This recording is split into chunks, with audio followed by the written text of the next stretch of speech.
બીજી બાજુ કમરતોડ મોંઘવારી, કમરતોડ ટેક્સ અને કમલમના કમિશનને કારણે ગુજરાતની જનતાના કમર વાગતા રસ્તાના ખાડાથી પ્રજા ત્રાહીમાં મુકાઈ ગઈ. પહેલા વરસાદ પડે તો વરસાદ બાદ રોડ પર દેડકા જોવા મળતા હતા. હવે આ ભાજપના શાસનમાં પહેલા જ વરસાદ પછી રોડ પર દેડકાને બદલે ખાડાને ભૂવા જોવા મળે છે. આજે સ્થિતિ એવી છે કે ગામથી લઈને ગાંધીનગર સુધી બધા જ રસ્તામાં મોટા પ્રમાણમાં ખાડા છે અને ખાડાને કારણે પ્રજા આજે ત્રાહીમામ પોકારી ગઈ છે.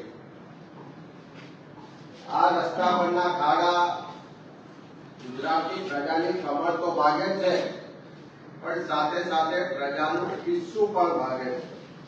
આ ગુજરાતમાં સરકાર દ્વારા જે ટોલ ટેક્સ લેવામાં આવે છે એના આંકડા જોઈએ તો એક જ વર્ષમાં 4,800 કરોડ રૂપિયા જેટલી રકમ ટોલ ટેક્સના નામે સરકાર ઉઘરાવે છે.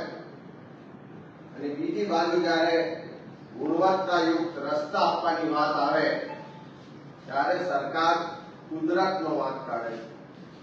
દર વર્ષે રસ્તાઓ ધોવાઈ જાય, રસ્તાઓના ખાડાને કારણે જનતાની કમર તો તૂટે છે, પણ સાથે સાથે મોટા પ્રમાણમાં સમય અને ઈંધણની પણ બરબાદી થાય છે, વાહનોને પણ મોટા પ્રમાણમાં નુકસાન થાય છે અને સાથે સાથે ખાડામાં પડવાના કારણે જે અકસ્માતો થાય છે એમાં પણ મોટા પ્રમાણમાં લોકોની જાનહાનિ થાય છે. એક આંકડા મુજબ 2017 થી 21 ના જ આંકડા લઈએ કે 5 વર્ષની અંદર આ ખાડામાં પડવાને કારણે જે અકસ્માત થયા એમાં 500 કરતા વધારે લોકોના મૃત્યુ નોંધાયા અને એના માટે કોઈ જવાબદાર હોય તો સરકારનો ભ્રષ્ટાચાર જવાબદાર છે.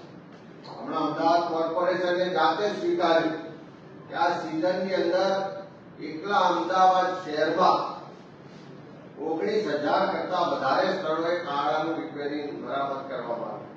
એ જ રીતે સુરતના આંકડા લીધા તો સુરતમાં પણ 10,000 કરતા વધારે ખાડાઓનું મરામત કરવામાં આવ્યું. દર વર્ષે પહેલો વરસાદ પડે, ખાડા પડે એટલે કરોડો રૂપિયા ધોવાઈ જાય અને પાછા મરામતના નામે પણ કરોડો રૂપિયાનો ખર્ચ થાય.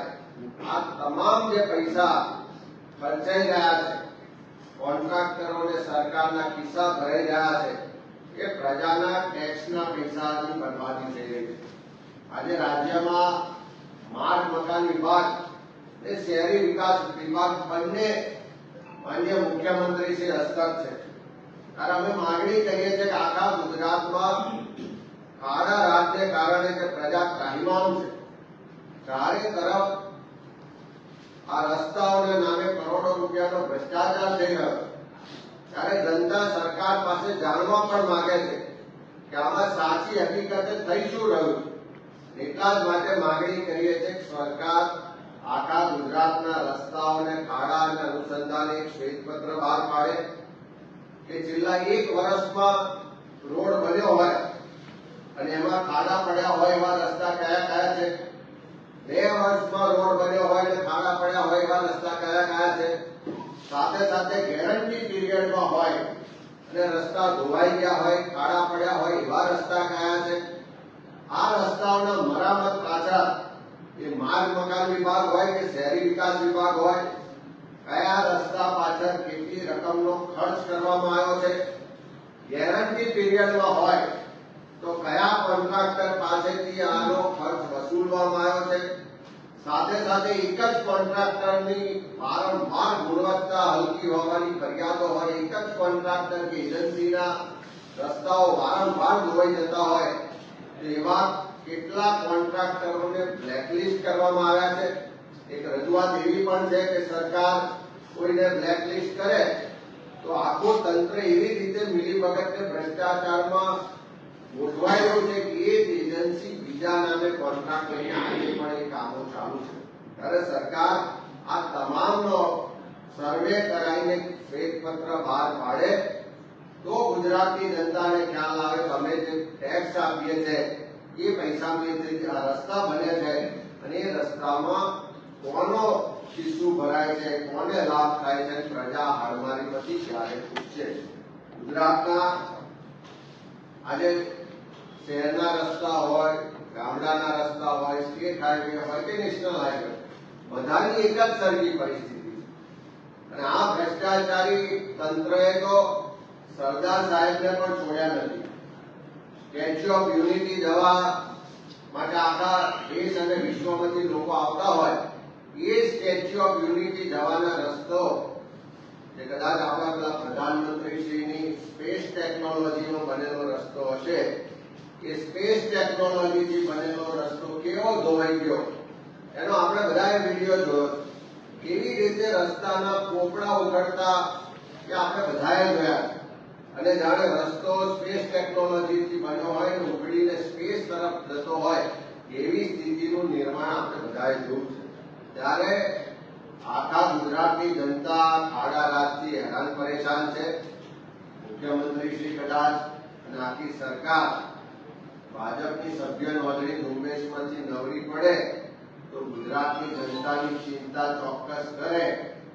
અને આ ગુજરાતમાં જે ખાડા રાજ છે, ખાડામાં પડીને લોકોની કમર તૂટી રહી છે, લોકોના વાહન તૂટી રહ્યા છે, સમય અને ઇંધણની બરબાદી થઈ રહી છે, એમાંથી ગુજરાતની જનતાને બચાવે.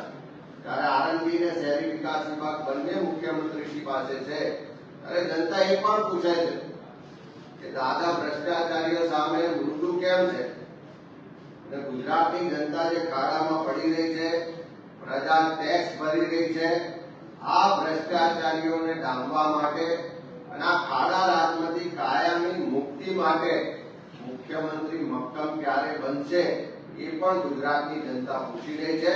અમે માંગણી કરીએ છીએ કે આ ગુજરાતમાં જે ખાડા રાજ ચાલે છે, ભ્રષ્ટાચાર ચાલે છે, જે પ્રજાના ટેક્સના પૈસાની બરબાદી થઈ રહી છે, એની સામે સરકાર, મુખ્યમંત્રી પોતાનો વિભાગ છે તો શ્વેતપત્ર બહાર પાડે અને સાચી હકીકત શું છે કે દર વર્ષે કેમ રસ્તા ધોવાઈ જાય છે, કયા કોન્ટ્રાક્ટરો સાથેની મિલીભગત છે, એની સામે શું કાર્યવાહી કરવામાં આવી એ અંગેનું શ્વેતપત્ર બહાર પાડે એવી માંગણી કરી.